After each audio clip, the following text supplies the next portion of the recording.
दोस्तों, दज्जाल इस वक्त इस दुनिया पर मौजूद है।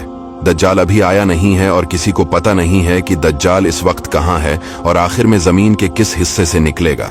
लेकिन पूरी इस दुनिया पर एक ऐसा सहाबी गुजरा है जिन्होंने दज्जाल को देखा भी है, इससे मुलाकात भी की है और इससे बातचीत भी की है। दोस्तों, वीडियो को जरा गौर से सुनिएगा।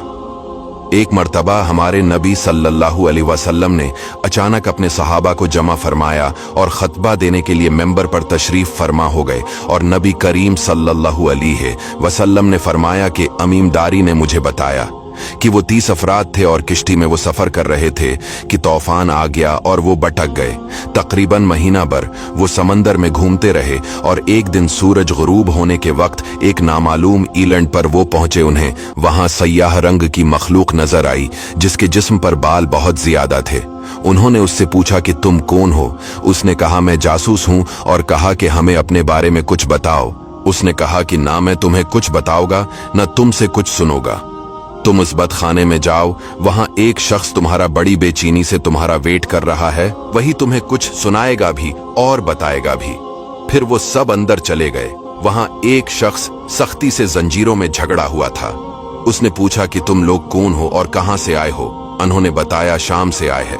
उसने पूछा, अरब का क्या हाल है? और एक शख्स वहां पैदा होना था, उसका क्या हाल है?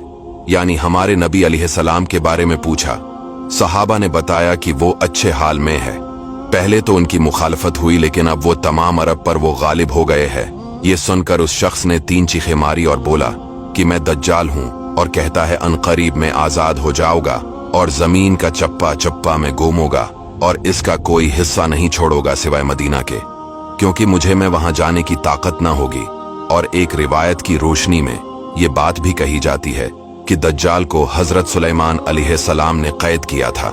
दज्जाल का फितना तारीख में एक बहुत बड़ा खतरनाक फितना है। दज्जाल का जो हलिया बताया गया है वो ये है कि दज्जाल एक जवान मर्द होगा, लंबा कद होगा, एक आंख से काना होगा और एक आंख खून आलूद हो गए। दज्जाल की पेशानी चौड़ी होगी और उसकी पेशानी पर लिखा होगा काफिर, जिसको हर मुसलमान पढ़ेगा और काफिर को नजर ना आएगा। दज्जाल के निकलने से पहले दुनिया बहुत बुरी हालत में होगी। इसके निकलने से पहले 3 साल पहले इस दुनिया में खशक साली फैली होगी। दीन के मामले में लोगों में कमजोरी पैदा हो चुकी होगी। तब दज्जाल ईस्ट साइड से अस्बहान या खुरासान शहर से निकलेगा और जमीन पर 40 दिन रहेगा, जिनमें से एक दिन 1 साल के बराबर होगा, दूसरा दिन महीने भर के बराबर होगा और तीसरे दिन हफ्ता के बराबर होगा। इस मद्दत में दज्जाल अपने गद्धे पर सवार होकर सारी दुनिया का चक्कर लगाएगा। दज्जाल के इन फितनों की वजह से अहले ईमान सख्त परेशान और तंगी के आलम में भागकर दुखान नामी पहाड़ में पनाह लिए हुए होंगे। लेकिन दज्जाल उनका पीछा करके पहाड़ का गैरा करेगा। तब अल्लाह पाक हजरत ईसा अलैहिस्सलाम को नाजिल फरमाएगा। जब हजरत ईसा अलैहिस्सलाम इस दुनिया में आ जाएंगे तो उनको देखते ही दज्जाल ऐसे मेल्ट होगा जैसे पानी में नमक मेल्ट होता है। आप अलैहिस्सलाम दज्जाल को मकाम-ए-लित पर कत्ल करेंगे और उसके फॉलोअर्स में से किसी को भी जिंदा नहीं छोड़ेगा। ये फितना बहुत शदीद होगा। नबी पाक अलैहिस्सलाम ने फरमाया कि जो सूरह कहफ की पहली 10 आयतें याद करेगा दज्जाल के फितने से महफूज रहेगा।